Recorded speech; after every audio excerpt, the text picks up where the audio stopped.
One morning I woke up with this episode on my mind. Episode 5, the last one in the series. Nobody talks about what healing actually feels like. And I lay there thinking, so what does it actually feel like? I wasn't sure how I was going to tackle this one, but I was sure that if I went about my day, something would come to me. So I got up and started the day. I was in a bit of a funk, actually. One of those days where you want life to just be different, more than it is.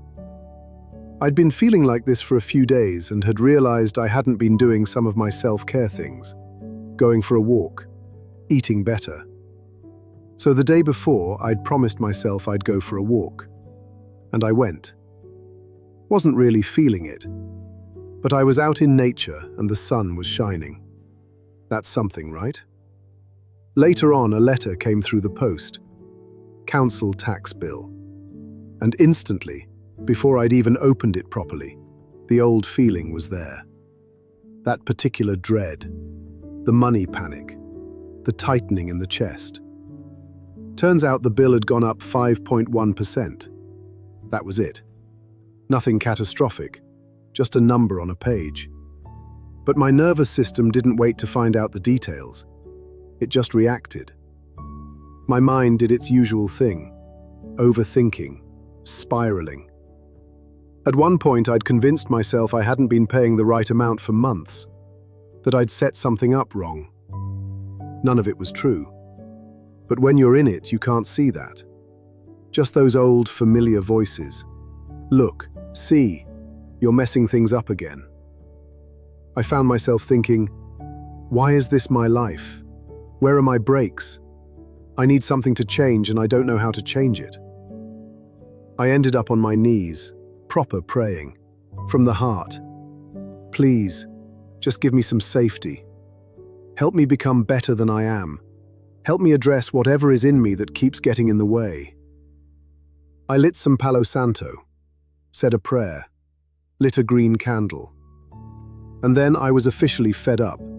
So I sat down in front of the TV to sulk, which is my usual way of dealing with overwhelm. Later, I got a message that a parcel was ready to collect, and my first thought was, I'll leave it until tomorrow. I can't be bothered. I'm fed up. But then something quiet said, nah, go today. That post office is a bit rubbish at finding parcels. So I went. Just at the top of my street, there was a car. The number plate had 666 in it, and the letters MRT. My surname begins with T. It looked like it was saying Mr. T, like the universe was catching my attention. I looked it up. 666. And it said, gentle nudge from the universe. Life out of balance. Too much focus on material concerns and anxiety. Realign. Come back to yourself. And I thought, well, that's exactly what I've been doing. On the walk back, I saw the same car, and right next to it, another one with 666 in the plate. 6 sixes. Amplified message. Urgent call back to balance. Stop overthinking. You are supported. Now I know some people will hear that and think, you're seeing what you want to see. And maybe. But here's what I know. That morning, I'd put it out there that an idea would come to me. And on that walk, something started to happen. Not dramatically, just quietly.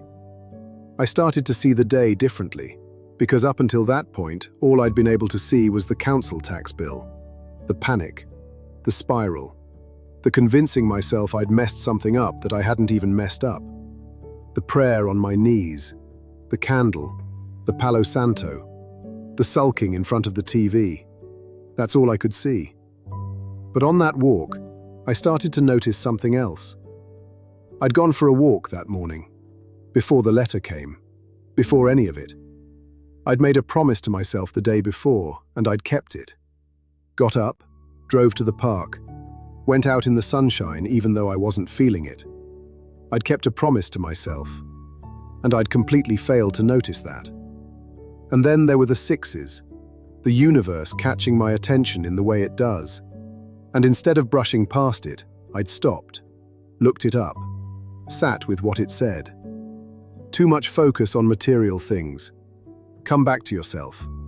And I thought, yeah, that's fair. That's been me lately. And by the time I got back to my front door, the spiral had gone quiet.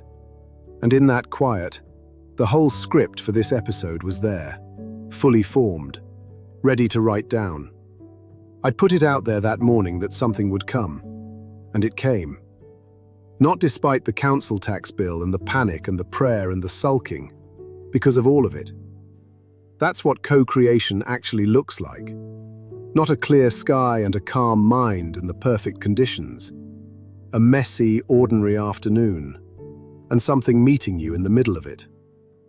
And here's the thing I keep coming back to. If I'd stayed on that sofa, if I'd ignored the message about the parcel and left it until tomorrow, none of this would have happened. The sixes would have been there at the top of the street, and I wouldn't have seen them. The quiet on the walk back wouldn't have come. The script wouldn't have arrived. The episode you're listening to right now, this one, probably wouldn't exist. A small voice said, "Nah, go today." And I listened. That's the lesson. Not a dramatic one, not a life-changing revelation. Just, sometimes the thing that shifts everything is the smallest possible decision to get up off the sofa and trust that something will meet you out there. But I want to be honest about something, because I still spiraled that day, fully, completely. And before, not long ago, that would have been it. I'd have stayed on that sofa. And the next day, something else would have happened. And the day after that, something else. And within a week, I'd be buried under it all, overwhelmed, functioning at about 20%. But this time, something quiet interrupted it. Not a revelation, not a breakthrough, just a message about a parcel. And a small voice that said, "Nah, go today." Such a small thing. But I went. And on the walk back, something shifted just enough for me to start seeing it. I'd gone straight back into the old pattern, the spiral, the self-defeating talk, the convincing myself of things that weren't even true. I'd done exactly what this whole series has been about, and I noticed. Not in the moment, after, but I noticed. And that's what healing actually looks like. Not the absence of the spiral, sometimes just the interruption of it. A quiet voice at the right moment, a number plate at the top of the street, a small nudge that breaks through just enough. And sometimes, nothing breaks through. Sometimes you're on the sofa for a week and the whispers don't reach you, and one thing piles onto another, and by the end of it, you're buried. And that's okay too, because healing isn't a timeline. It's not getting faster at recovering or shorter at spiraling, or better at catching the pattern before it catches you. Maybe it's just permission. Permission to be on the sofa when the sofa is where you need to be. Permission to let your nervous system settle in its own time without standing over it like it's failing a test. Permission to not be okay for a while without making that mean something terrible about who you are or how far you've come. And then, when something quiet says, "Nah, go today," you go. Not because you've healed, because you heard it. And that's enough. There's something the ancient world knew that I think we've forgotten. It was carved into the entrance of the temple at Delphi thousands of years ago. 2 words: know thyself. And I used to think that meant know your personality, know your strengths and weaknesses, know what you're good at and what you're not. But I don't think that's what they meant at all. I think they meant this: know the invisible stuff, the patterns running underneath everything, the subconscious programs you didn't choose and didn't agree to, the rules your nervous system wrote before you were old enough to question them. Because that's the stuff that's actually running your life, not your intentions, not your goals, not your vision board.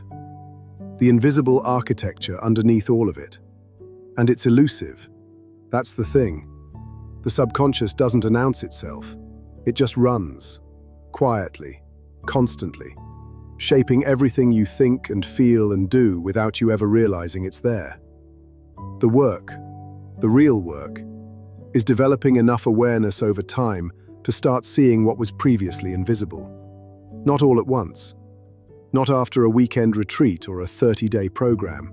Just gradually, slowly, over years.